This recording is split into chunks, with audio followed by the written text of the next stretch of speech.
హైదరాబాద్ ఉప్పల్ స్టేడియంలో sun Risers బౌలర్లు రఫాడించారు. ఇన్నాళ్లు కేవలం బ్యాటింగ్తోనే ప్రత్యర్థులను భయపెట్టిన సన్ రైజర్స్ ఈసారి తన వింటేజ్ బౌలింగ్తో పంజా విసిరారు.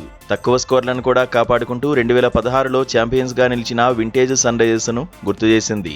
వరుసగా 4 మ్యాచ్ల్లో గెలిచి టేబుల్ టాపర్ టీమైన రాజస్థాన్ రాయల్స్ ను బంతితో పూర్తిగా కూల్చేశారు. 216 పరుగుల భారీ లక్ష్యంతో బరిలోకి దిగిన రాజస్థాన్ ను సన్ రైజర్స్ కుర్రాళ్లు తమ పేస్ పవర్ తో ఉక్కిరిబిక్కిరి చేశారు. సీనియర్లను పక్కన పెట్టి యువరక్తంపై నమ్మకం ఉంచిన మేనేజ్మెంట్ నిర్ణయం 100% ఫలించింది.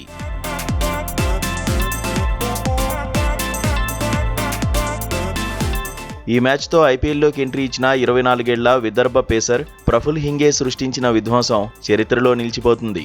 ప్రపంచ స్థాయి బౌలర్లనే వణికించి ఈ సీజన్లో అజేయంగా దూసుకెళ్తున్న వండర్ కిడ్ వైభవ్ సూర్యవంశీని ప్రఫుల్ కేవలం ఒక్క బంతికే డకౌట్ చేసి పెవిలియన్ పంపాడు. అంతటితో ఆగకుండా తన తొలి ఓవర్లోనే 3 బ్యాటర్లను అవుట్ చేసి ఐపీఎల్ చరిత్రలో ఇన్నింగ్స్ మొదటి ఓవర్లోనే 3 వికెట్లు తీసిన ఏకైక బౌలర్గా రికార్డు సృష్టించాడు. కేవలం 9 పరుగులకే 5 వికెట్లు కోల్పోయి రాజస్థాన్ కకావికలమైందంటే ప్రఫుల్ స్పెల్ ఎంతటి భయంకరంగా సాగిందో అర్థం చేసుకోవచ్చు.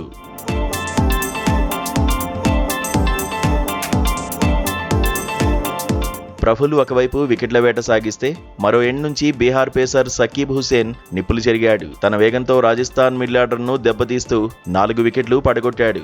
అరంగేట్రం చేసిన ఇద్దరు బౌలర్లు చెరో 4 వికెట్లు తీయడం ఐపీఎల్లో అత్యంత అరుదైన దృశ్యం.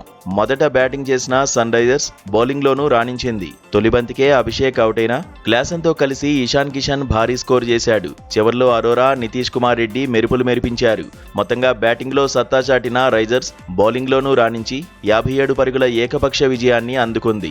రాజస్థాన్ కోలుకోవడానికి ప్రయత్నించిన సన్ రైజర్స్ పేసర్ల ధాటికి 159 పరుగులకే ఆలౌట్ అయింది.